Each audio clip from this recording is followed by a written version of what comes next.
إذن ما هي الحقيقة؟ ما هي الحقيقة؟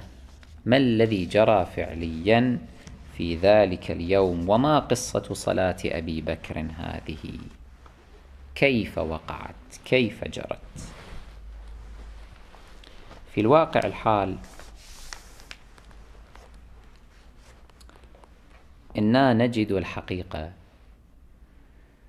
فضلا عن ورودها في روايات مستفيضة عن أئمة أهل البيت صلوات الله عليهم،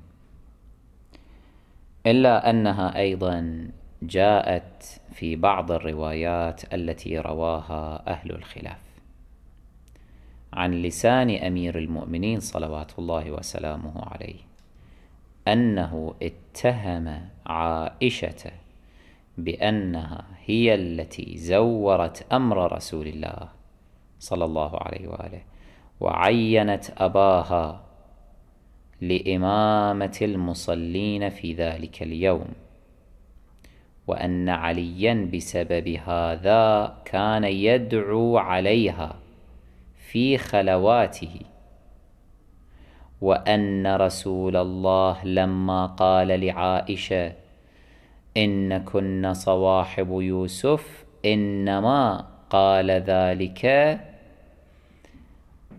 من باب أنها قامت بتزوير قراره وأمره، لا لأنها كما زعمت قالت له إن أبا بكر رجل أسيف. يعني بعبارة أخرى أن النبي قال مروا عليا فليصلي بالناس، عائشة ذهبت إلى بلال وحذفت اسم علي وجعلت مكانه أبا بكر، فقالت مروا أبا بكر فليصلي بالناس. فلما علم رسول الله صلى الله عليه وآله بذلك قال إن كن صواحب يوسف، حقرها بهذا التحقير، أهانها بهذه الإهانة، شبهها بالفاسقات، شبهها بالمنحرفات، شبهها بالمنافقات، لأنها زورت أمره.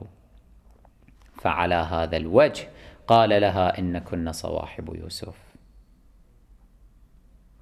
والمتتبع في قصة يوسف عليه الصلاة والسلام يتوصل إلى أن هذا التوجيه هو الأصح، لأن صواحب يوسف ماذا قالوا؟ زليخا ماذا قالت؟ قالت هو الذي راودني، لا أنها هي التي راودته. يوسف لم يراود زليخا، العكس وقع، لكن بمجرد ما جاء العزيز زوج زليخا قالت له هو الذي راودني، يعني قلبت، زورت الحقيقة، قلبت الأمر. فلذلك سجن يوسف عليه الصلاة والسلام. هذا يشير، يعني تشبيه رسول الله عائشة بصواحب يوسف، والمراد زليخا كما ذكر ابن حجر، أو إذا عممنا الأمر على سائر النسوة اللائي كن مع زليخا فإنهن أيضا شهدن على يوسف بالباطل، يعني قلبنا الأمر، زورنا الأمر. هذا يشير إلى أن هذه الرواية التي رويت عن علي في هذا الأمر هي الأصح، هي الأدق، لأن التشبيه هذا أكثر انطباقا على هذه الرواية، على هذا الحدث الذي رواه علي صلوات الله عليه على هذا النحو. أين نجد هذه الرواية؟ نجدها في تعليق ابن أبي الحديد على كلام أمير المؤمنين صلوات الله عليه، مقطع من كلام أمير المؤمنين صلوات الله عليه في نهج البلاغة، وهي الخطبة رقم 156 من نهج البلاغة، المعنونة بعنوان ومن كلام له عليه السلام خاطب به أهل البصرة على جهة اقتصاص الملاحم. وورد فيه قوله صلى الله عليه فمن استطاع عند ذلك أن يعتقل نفسه على الله فليفعل، يعني يحبس نفسه على الله، يعني يكون ملتزما بأوامر الله. وإن أطعتموني فإني حاملكم إن شاء الله على سبيل الجنة، إن شاء الله على سبيل الجنة، وإن كان ذا مشقة شديدة ومذاقة مريرة. وأما عائشة، هذا كلام أمير المؤمنين عليه السلام في نهج البلاغة، فأدركها رأي النساء وضغن غلا في صدرها كمرجل القين. ضغن حقد غلا في صدرها، حقد فيها علينا أهل البيت، لأن رسول الله صلى الله عليه وآله قال كما في الرواية المروية عندنا: لا تدع عائشة عداوتنا أهل البيت. وبالفعل كانت معادية لعلي والزهراء والحسنين صلوات الله عليهم أجمعين. وأما عائشة فأدركها رأي النساء وضغن حقد غلا في صدرها كمرجل القين. المرجل القدر الكبيرة، القين الحداد، يعني غلا في صدرها كما يغلي الحداد الحديد في قدره الكبيرة، يغليه إلى أن يذوب الحديد حتى يتمكن من تشكيله. يقول حقدها علينا كان على هذا النحو، يغلي كمرجل القين، كان حقدها عليه. ولو دعيت لتنال من غير ما أتت إلي لم تفعل، لو دعيت لأن تخرج على غير علي وتفعل نفس الذي فعلته لما فعلت. ولها بعد حرمتها الأولى والحساب على الله. هذا الذي ورد في نهج البلاغة. جاء ابن أبي الحديد في كتابه المعروف شرح النهج وعلق على هذا الكلام، فقال في الجزء 9 الصفحة 130: وأما الضغن فاعلم أن هذا الكلام يحتاج إلى شرح، وقد كنت قرأته على الشيخ أبي يعقوب يوسف ابن إسماعيل اللمعاني رحمه الله أيام اشتغالي عليه بعلم الكلام، وسألته عما عنده فيه فأجابني بجواب طويل أنا أذكر محصوله، بعضه بلفظه رحمه الله وبعضه بلفظي، فقد شذ عني الآن لفظه كله بعينه. وينقل بعد ذلك كلاما طويلا عن شيخه هذا من شيوخ المخالفين أبي يعقوب يوسف ابن إسماعيل اللمعاني. فلما يصل إلى قضية الصلاة، صلاة أبي بكر، ماذا يقول اللمعاني ها هنا؟ ماذا يروي؟ يقول: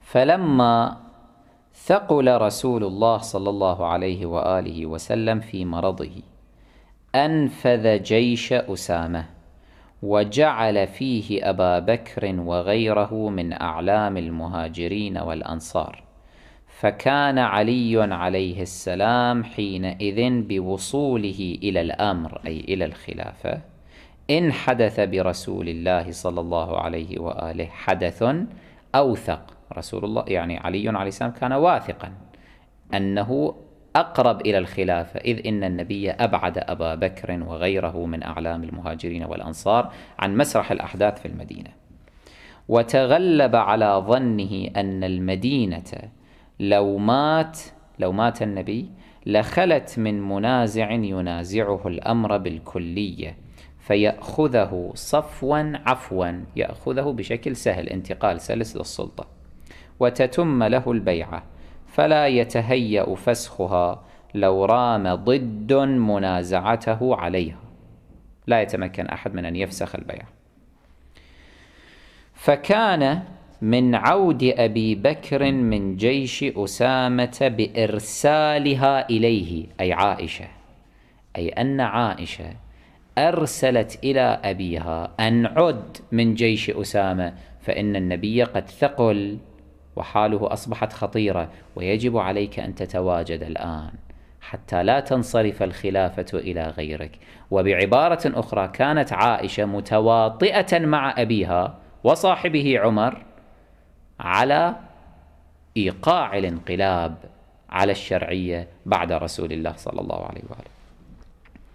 فكان من عود أبي بكر من جيش أسامة بإرسالها إليه وإعلامه بأن رسول الله صلى الله عليه وآله يموت ما كان الأحداث التي وقعت، ومن حديث الصلاة بالناس ما عرف أن أبا بكر يصلي بالناس.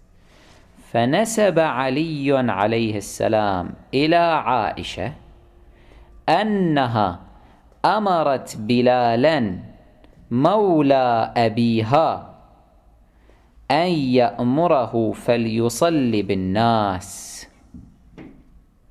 لاحظوا هذا المقطع، أن عائشة هي التي أمرت بلالا مولى أبيها أن يأمره فليصلي بالناس. مروا أبا بكر فليصلي بالناس، هذه مقولة عائشة، وعلي نسب إليها ذلك، لأن رسول الله كما روي قال ليصلي بهم أحدهم ولم يعين. بالفعل هذه بعض روايات المخالفين هكذا روي في الأمر. وكانت صلاة الصبح، وقلنا إذا تتذكرون أنه هذا الأمر كان فيه تناقض أيضا من نفس روايات عائشة، فتارة تشير إلى أن الصلاة كانت صلاة الصبح، وتارة أنها صلاة الظهر، والحال أن النبي صلى الله عليه وآله قد استشهد في ضحى ذلك اليوم. وكانت صلاة الصبح، فخرج رسول الله صلى الله عليه وآله وهو في آخر رمق يتهادى بين علي والفضل بن العباس حتى قام في المحراب كما ورد في الخبر، ثم دخل فمات ارتفاع الضحى، فجعل يوم صلاته، يوم صلاة أبي بكر، حجة في صرف الأمر إليه، في صرف الخلافة إليه. وقال أيكم يطيب نفسا أن يتقدم قدمين قدمهما رسول الله في الصلاة، ولم يحملوا، يقول لم يحمل القوم خروج رسول الله إلى الصلاة لصرفه عنها. قالوا أنه لما رسول الله خرج وصلى بالناس دون أبي بكر ما حملوا هذا الأمر، ما فسروه على أن الرسول أراد أن يصرف أبا بكر عن الصلاة، إذ إنه ليس مؤهلا، وإنما بل لمحافظته على الصلاة مهما أمكن، لمحافظة الرسول على الصلاة مهما أمكن.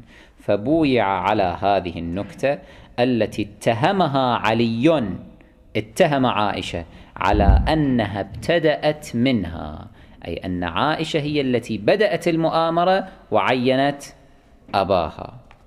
وكان علي عليه السلام يذكر هذا لأصحابه في خلواته كثيرا، يشتكي من عائشة إنه لم يقل صلى الله عليه وآله إن كن لصويحبات يوسف إلا إنكارا لهذه الحال وغضبا منها. رسول الله غضب من عائشة فقال هذا القول لأنها زورت قراره، وليس العكس كما ترويه عائشة وتزعم، لأنها وحفصة تبادرتا إلى تعيين أبويهما، وأنه استدركها بخروجه وصرفه عن المحراب فلم يجد ذلك ولا أثر، مع قوة الداعي الذي كان يدعو إلى أبي بكر ويمهد له قاعدة الأمر وتقرر حاله في نفوس الناس ومن اتبعه على ذلك من أعيان المهاجرين والأنصار. فإذا يتبين هنا أن عائشة وحفصة كلتاهما بادرتا إلى تعيين أبويهما بنص أمير المؤمنين صلوات الله عليه، الذي كان يشتكي منها من عائشة ومن أختها حفصة لهذا السبب. ويمضي اللمعاني ويشرح بعض الأمور، ثم يقول ابن أبي الحديد يقول فقلت له رحمه الله أفتقول أنت أيها اللمعاني إن عائشة عينت أباها للصلاة ورسول الله لم يعينه؟ أنت تلتزم بهذا؟ فقال: أما أنا فلا أقول ذلك، أنا ما عندي استعداد أن أقول ذلك وأنفي اعتقادي البكري والروايات التي وصلتني، ولكن عليا كان يقوله. يقول: أنا لا أقول ذلك، ولكن عليا كان يقوله، وتكليفي غير تكليفه، لأنه إذا اعترض على اللمعاني أحد يقول أنه علي لا يكذب وعلي مع الحق والحق مع علي كما ورد عن رسول الله صلى الله عليه وآله، فكيف لا تصدق عليا؟ يقول: لا، تكليفي غير تكليفه، كان حاضرا ولم أكن حاضرا، فأنا محجوج بالأخبار التي اتصلت بي، وهي تتضمن تعيين النبي لأبي بكر في الصلاة، وهو محجوج بما كان قد علمه أو يغلب على ظنه من الحال التي كان حضرها.